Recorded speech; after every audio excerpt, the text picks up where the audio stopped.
전남 나주에서 3살 조카를 학대해 숨지게 한 혐의로 구속된 이모죠. 최모 씨, 오늘 현장 검증이 있었습니다. 네, 3살 조카를 지속적으로 학대하고 죽음에 이르게 한 정황이 곳곳에서 발견되고 있는데요. 이 내용 백성문 변호사와 함께 자세하게 나눠보도록 하겠습니다. 안녕하십니까? 네, 안녕하세요.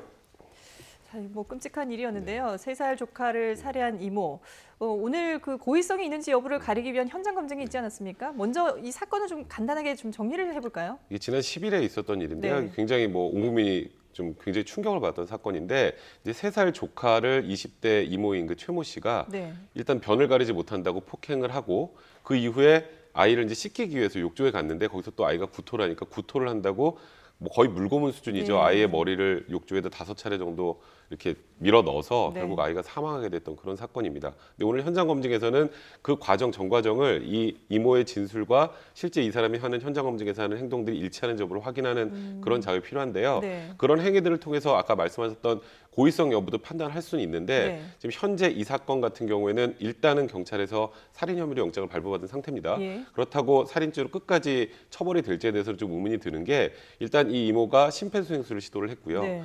결국 본인이 또 119에 신고를 해서 아이가 결국 사망하게 된 그런 상황이라 고의성이 인정이 될지에 대해서는 사실 좀 논란이 있는 상황입니다. 네, 말씀하신 대로 그 경찰은 살인죄 적용해서 네. 수사를 하고 있는데 그 이모 입장에선 말이죠. 그 본인이 분노 조절 장애가 있다고 네. 주장을 하고 있습니다. 이게 만약에 사실이라면 그 향후에 어떤 양형에도 영향을 줄 수 있습니까? 그러니까 분노 조절 장애만 있다는 거는 양형에 큰 영향을 미치지 못합니다. 그런데 이번 사건에서 좀 주목을 해야 될 건 이 예. 이모 최모 씨가 지적 장애 3급이에요. 예. 지적 장애 3급이면 대략 IQ가 한 50에서 70 정도 되는 그 정도 수준이고요. 예. 사회 적응도 그렇게 쉽지 않은 상황인데다가 그리고 그 지속적으로 조울증 약을 복용하고 있었던 정황까지 나온 상황이라 그런 부분들 같은 경우는 양형에 영향을 미칠 가능성이 좀 있습니다. 예. 네. 근데 그 앞서서 살인죄로 뭐 적용하기가 힘들 네. 것이다라고 하셨는데 그러면 어떤 법 적용이 되는 건가요? 그러니까 살인죄하고 지금 그 경합이 되는 죄가 어떤 게 있냐면요. 아동학대 방지 및 처벌하는 특례법 보면 네. 학대치사죄라는 게 신설이 됐어요. 예. 근데 그 신설된 죄의 그 형량을 보면 살인죄에서 사형을 제하고는 똑같습니다. 그러니까 살인죄가 사형, 무기 또는 5년 이상의 유기징역형인데 네. 이 학대치사죄 같은 경우에는 무기 또는 5년 이상의 유기징역형이기 때문에 실제로 우리나라 지금 사형 집행하고 있지 않잖아요. 예. 현실적으로 살인죄나 학대치사죄 어떤 게 적용돼도 크게 차이는 없는 그런 상황이라고 보시면 됩니다. 예. 네. 지금 말씀을 쭉 들어봐도 사실 그 이 이모가 어떤 건강으로나 어떤 정서적으로나 아이를 맡기기에는 썩 그렇게 믿음직한 상황은 아님에도 불구하고 이 아이의 친모는 왜 이런 아이를 맡겼을까? 여기에 대해서도 좀 생각을 많이 해야 될 것 같은데요. 아이의 엄마도 수사가 들어간다고 하죠?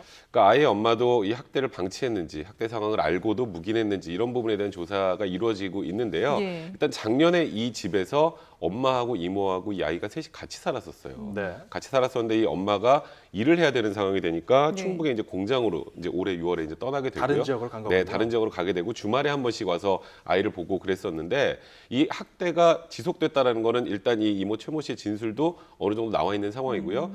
이번 학대 사망 사고 있기 바로 전달에 아이가 말을 듣지 않는다고 팔을 발로 밟아서 네. 팔이 골절이 된 적이 있었어요. 예. 그거 관련해서 이제 그 엄마에게 이제 진술을 좀 받으려고 하니까 엄마는 그냥 미끄러져서 넘어져서 이렇게 됐다고 어허. 알고 있었다고 하고요.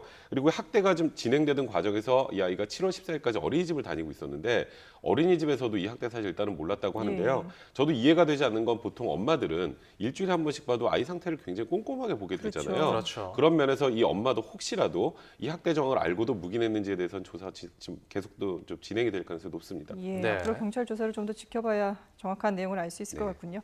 자, 그리고 내일이 이제 71주년 광복절 아니겠습니까? 얼마 전에 이제 광복절 특별 사면이 있었는데요. 네. 이재현 CJ그룹 회장이 포함이 됐죠. 그러니까 이재현 회장은 포함이 될 거라는 게 좀 예, 중론이긴 많이들, 했었어요. 예. 왜냐하면 지금 상고까지 재상고까지 다 포기를 하고 벌금도 다 완납을 했는데 뭐 이재현 회장 입장에서는 어차피 재상고를 해봐야 실형 선고될 가능성이 높고 네. 이번에 사면이나 복권을 받으려면 이제 그 재판 자체가 끝이 나야 되는 상황이었거든요. 근데 건강상의 이유 때문에 결국 사면이 된 것 같은데 일단 정부에서 밝히는 것도 뭐 지금 재벌 총수 경제이익 때문에 사면이 됐다라기보단 네. 사실상 형을 집행하는 게 불가능할 정도로 그 희귀한 유전병을 앓고 있기 때문에 예. 뭐 그런 인도적인 차원에서 사면을 진행한 걸로 보입니다. 사면뿐만 아니라 특별 복권도 네, 이루어지지 그렇죠. 않았습니까? 그 부분은 조금 논란이 있어요. 그러게요. 그래서 그러니까 형을 집행하지 못할 상황이니까 형 집행을 면제해주는 사면해주는 거는 괜찮은데 복권이라는 게 제가 일단 간단하게 설명을 네네. 드리면 네. 복권은 자격을 회복시켜주는 겁니다. 그러니까 실형을 선고받고 어느 정도 일정 기간 동안 선거권, 피선거권도 행사를 못하는 경우가 있고요. 네. 특히 기업 총수 같은 경우에는 상법상 2년 정도 등기 이사가 못 돼요. 그래서 원래 김승현 회장하고 최재현 SK 부회장도 이번에 복권 대상에 포함된다는 얘기가 좀 있었잖아요. 예. 그때 대부분의 이제 국민들이 아니 작년에 일단 김승현 회장은 나와 있고 바깥에 최재원 부회장도 이번에 가석방돼서 나왔는데 또 뭘 해주나라는 네. 거였을 텐데 김승현 회장 같은 경우 이번에 복권이 되지 않아서 2019년에 집행유예 기간이 끝나고 2021년까지 등기이사가 못 돼요. 그러니까 실질적으로 일단 기업 총수가 나와서 등기 임원이 되지 않은 상태로 일을 해야 되는 좀 비정상적인 상황이 되니까 네. 네. 복권도 필요하다라고 이제 제게서 얘기를 했던 겁니다. 일단 뭐 예. 복권은 고소하고 뭐 김승현 한화 회장이나 최재현 SK그룹 소속 부회장 등은 특별사면 목록에서 아예 다 빠졌어요. 네. 그러니까 이번에 사실 그 정부에서도 유전무죄, 무전유죄라는 얘기 맨날 나오잖아요. 특별사면이나 사면을 진행할 때마다. 예. 그래서 이번에 이재현 회장을 제외하고 나머지 경제인 14명 정도는 전부 다 중소상공인이고요. 그리고 재벌 총수는 빼겠다는 입장하고 정치인 배제하겠다는 원칙을 밝힌 대로 그대로 진행한 것으로 보입니다. 이재현 회장 같은 경우는 아까 말씀드렸던 것처럼 뭐 재계 총수이기 때문이 아니라 인도적인 차원에서 특별사면이 이루어졌다고 보이네요. 예. 인도적인 차원이라 하더라도 조금 형평성 논란도 있는 게 지금 형 집행을 계속 정지 신청을 네. 해가지고 구속된 그 기간은 그 형을 받은 기간은 4개월밖에 되지 않지 않습니까? 그렇죠. 그러니까 2년 6개월을 선고받은 네. 상황에서 4개월 정도만 복역을 한 거고 일단 재판 과정에서는 구속 상태였으니까 구속 집행정지로 계속 병원에서 신청을 했잖아요. 있었고요. 네. 그리고 이번에 상고를 포기하고 나서는 형 집행정지로 또 좀 계속 있었는데 네. 예. 그게 역설적으로 생각을 하면 오죽하면 4개월밖에 못 살았을까? 그게 더 강한 것 같아요. 그러니까 일단 국민들 입장에서는 아니 2년 6개월 선고받고 4개월밖에 안 살고 나오는 건 이건 너무 형평성에 반하는 게 아니냐라는 네. 건데 그 정도로 형 집행을 받을 상황 자체가 안 됐다라는 거. 그러니까 통상적으로 원래 그 재벌 총수분들이 재판 받을 때 보면 멀쩡하던 분들이 이렇게 휠체어 타고 나오잖아요. 예. 예. 근데 그것과 이번에 이재현 회장의 그 유전병은 좀 달리 보고 있는 게 아닌가라는 생각이 좀 듭니다. 자, 그렇다 하더라도 좀 인도적인 차원에서 어느 정도 이번 특별사면 대상에 포함된 것 같다 하셨지만 네. 어쨌든 이재현 회장은 재벌 총수 아닙니까? 네, 그렇죠. 좀 그런 어떤 경제 살리기를 이유로 재벌 총수들의 특별사면은 종종 단행됐단 말이죠. 하지만 이게 실제 경제 살리기 효과로 이어질 수 있을지 이건 좀 의문이지 않습니까? 그러니까 항상 보면 특별 사면될 때 작년에 최태원 SK 회장도 그렇고요. 뭐 김승현 회장도 사면됐을 때 그렇고 항상 무언가를 하겠다고 말씀을 하시는데 실제로 그게 뭐 지켜지는지에 대해서는 좀 감시가 좀 부족한 것 같아요. 근데 네. 일단은 뭐 최태원 회장도 그렇고 김승현 회장도 그렇고 나오고 나서 뭐 일단은 사업상으로 확대하는 효과나 뭐 고용하는 효과는 조금은 늘어났다고 하더라고요. 예. 그런 면에서 근데 바라보더라도 국민들이 바라보는 건 아니 보통 일반 시민들은 일단 형을 살면 무조건 꽉꽉 다 채우고 나와야 되는데 네. 왜 경제인한 이유로 형 자체도 굉장히 약하고 그나마 들어간 것도 좀 있으면 나오느냐에 대해서 불만은 여전히 남아 있는 상황입니다. 예. 네. 박근혜 대통령의 이 사면에 뭐 어떤 원칙이 있다면 정치인은 그동안에 계속 배제가 됐어요. 그러니까 이번에도 혹시라도 또 정치인들이 예, 포함되느냐 포함되지 얘기가 않을까. 있었는데 역시 뭐 박근혜 대통령이 다른 건 몰라도 원칙은 좀 명확하게 지키시는 것 같은데요. 그 재계와 관련해서 작년에 최태원 회장 사면할 때 좀 말이 많아서 이번에 이재현 회장을 제외하고는 전부 제외한 것 같고요. 정치인과 관련해서는 원리 원칙대로, 그러니까 이번 정권 내에서는 뭐 사면 복권 시키지 않겠다는 원칙대로 여전히 이번에 뭐 사면 복권 대상에 포함되지 않은 것 같습니다. 예. 네, 그렇군요. 자, 그리고 그 교통사범들의 사면도 대거 이어진 것 같고요. 그리고 행정처분 특별 감면 대상자가 142만 명인데 네. 이 중에서 음주운전 관련된 대상자들은 다 제외가 됐어요. 작년에는 음주운전 초범들이 포함이 됐었어요. 네. 그런데 최근에 보시면 음주 사고, 그다음에 난폭 운전 사고 이런 경우 굉장히 많았잖아요. 네. 그리고 음주운전은 본인만 잘못하는 게 아니라 나중에 잘못하면 여러 사상자를 낼 수 네. 있는 상황이기 때문에 비난 여론이 굉장히 커서 이번에 이 특별 감면 대상에서는 음주운전은 전부 제외한 걸로 보입니다. 예. 이번 그리고, 예. 교통사범들의 그 특별 사면 기준은 뭐라고 볼 수 있을까요? 그러니까 일단은 그 생계형 사범들이 가장 많고요. 그러니까 운전으로 업을 해야 되는 분들, 음주를 제외하고 그런 분들이 주로 좀 대상이 됐고요. 예. 이렇게 보시면 돼요. 벌점이 있는 분들은 벌점이 다 사라지는 거고 면허 정지 상태인 분들은 내일부터 바로 운전을 하시면 되는 거고 그리고 마지막으로 이제 면허가 취소된 분들 있잖아요. 네. 예. 그럼 6시간 동안 교육을 받고 원래 면허가 취소되면 1년이나 2년 정도 면허를 재취득하는 못하는 그 제한이 있잖아요. 그 제한이 사라져서 다시 면허를 딸 수 있게 해주는 겁니다. 예.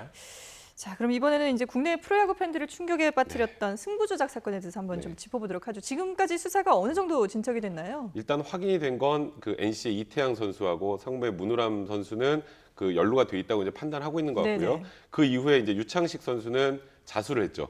본인 스스로 승부 조작을 했었다라고 자수를 했고 그다음에 더 충격적이었던 건 또 NC의 그 누구죠? 이재학 선수죠. 이재학 네. 선수. 이재학 선수 같은 경우에도 일단 NC 구단에서는 2군으로 보냈어요. 네네. 그러니까 이게 논란이 돼 있는 상태에서 1군에 계속 뛸 수는 없다고 해서 보냈는데 얼마 전에 이제 소환돼서 조사를 받았거든요. 참고인 조사를 받았는데 일단 본인은 혐의를 극구 부인하고 있는 상황이고요. 예. 근데 문제는 이 브로커 중간에 껴있는 브로커가 이 선수들 말고 또 다른 선수가 한 선수가 더 있다라고 예. 지금 자백을 했다라고 하고 있어서 그 선수가 또 누구인지에 대해서 굉장히 관심을 많이 갖고 있는 상황입니다. 네, 뭐 이재학 선수 이제 1군 다시 복귀 초읽기에 들어간 네. 상태인데 이 선수 말고도 지금 그 브로커의 이야기 더불어서 경찰에 의해서도 연루된 선수들이 더 있다 이런 얘기 나오더라고요. 그러니까 지금 이 보통 이렇게 승부 조작과 관련되면 금전 돈이 오가잖아요. 예. 네. 그 계좌 추적을 경찰은 계속 하고 있는 거고요. 그리고 이 브로커가 껴 있으면 이 브로커를 통해서 이제 뭐 승부 조작에 가담하는 선수들이 확정이 되니까 예. 이 브로커의 진술이 지금 수사 과정에서 가장 중요한 상황인데 다들 그겁니다. 유창식 선수도 그렇고 2014년도 프로야구 그 시즌 중에 이 승부 조작이라는 게 야구는 혼자 하는 게 아니잖아요. 그렇죠. 그래서 아니 혼자 할 수 없는 승부 조작을 어떻게 했다는 말인가라고 하실 텐데 이게 스포츠 토토 합법적인 스포츠 토토는 승패만 맞추는 거지만 네. 예. 인터넷에 들어가서 불법 스포츠 도박을 보면 1회 초 첫 타자의 초구가 볼인지 스트라이크인지 첫 타자가 볼넷인지 예. 안타인지 아웃인지 이런 것까지 다 이제 그 배팅을 할 수 있게 만들어 놓는단 네네. 말이에요. 그래서 그 첫 타자에게 볼넷을 주는 그런 내용으로 승부 조작에 가담했다는 혐의를 받고 있습니다. 예. 예. 그러니까 예전보다 이게 승부 조작을 할 수 있는 그런 경우의 수가 더 많아진 네, 건데요. 근데 지금 KBO 같은 경우에는 자진 신고하는 선수들은 네. 징계를 하지 않겠다라고 얘기를 해서 좀 여기에 대해서도 논란이 있는 것 같아요. 사실 징계를 하지 않겠다라기보다 이제 영구 제명하지 네. 않겠다라는 정도인데요. 사실 저는 그래요. 그러니까 이거는 자진 신고를 하건 자진 신고를 하지 않건 승부에서 가장 중요한 건 우연성입니다. 그리고 최선을 다하는 거고요. 네. 그걸 보고 모든 이 야구 팬들이 열광을 하고 그렇죠. 응원을 보내는 거잖아요. 최선을 다하는 거죠. 정정당당하게 해라는 그러니까 거죠. 물론 이 승부 조작과 관련해서 과거 LG 트윈스 선수들도 2명 이제 승부 조작에 연루가 돼서 영구 제명이 됐는데 네. 처벌은 대부분 굉장히 낮은 수준이었어요. 그렇죠. 예. 왜냐하면 뭐 보시면 아시겠지만 받는 돈이 뭐 300만 원, 많으면 500만 원 정도니까 네. 처벌은 낮지만 이거는 운동 경기 자체 공정성 측면에서는 신고 여부와 상관없이 영구 제명하는 게 맞지 않나라는 생각이 듭니다. 예.